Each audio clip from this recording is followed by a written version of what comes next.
এইটো কথা ক'বই লাগিব যে মাজুলীয়ে অসমীয়া জাতিক তথা অসমীয়া সংস্কৃতিক প্ৰতিনিধিত্ব কৰি আহিছে। মাজুলী সৰ্বপ্ৰকাৰে সুৰক্ষিত হ'লেহে অসমীয়া জাতি অসমীয়া সংস্কৃতি সুৰক্ষিত হৈ থাকিব। আৰু এই মুহূৰ্তত মাজুলীত মাটি বেচা কিনাক লৈ যি মাটি অধিনিয়ম চৰকাৰে গ্ৰহণ কৰিলে, বিশেষকৈ মাননীয় মুখ্যমন্ত্ৰীদেৱে পদক্ষেপ গ্ৰহণ কৰিলে, ই সঁচাকৈ অতি প্ৰাসংগিক এটি কাৰ্য হৈছে বুলি আমি বিবেচনা কৰিছোঁ। আৰু ইয়াৰ যোগেদি তেখেতে প্ৰমাণ কৰিলে যে জাতিক কেনেকৈ সুৰক্ষা দিব লাগে, সংস্কৃতিক কেনেকৈ সুৰক্ষা প্ৰদান কৰিব লাগে, ই তাৰ অন্যতম উদাহৰণ। বিশেষকৈ আমাৰ দুখন দলং হৈছে, এখন উত্তৰ পাৰে এখন দক্ষিণ পাৰে।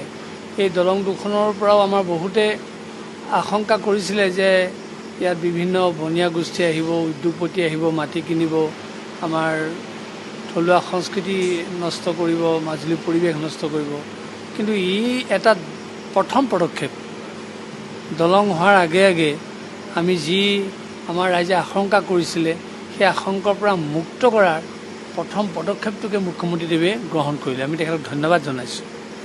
আৰু দ্বিতীয়তে, মাজুলীখন ভৱিষ্যতে সুৰক্ষিত হৈ থাকিবৰ কাৰণে আমাক যি এই নীতি দিছে, এই নীতিয়ে সঁচাকৈ আমাক সুৰক্ষা প্ৰদান কৰিব।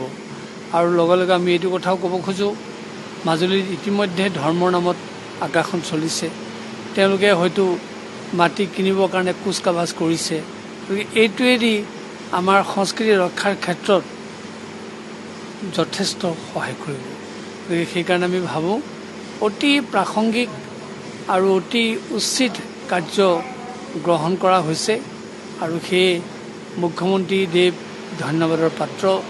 আৰু চৰকাৰে এনে ভৱিষ্যত চিন্তা কৰি মাজুলীক সুৰক্ষা প্ৰদান কৰাৰ কাৰণে আমি কৃতজ্ঞতা জ্ঞাপন কৰিছোঁ।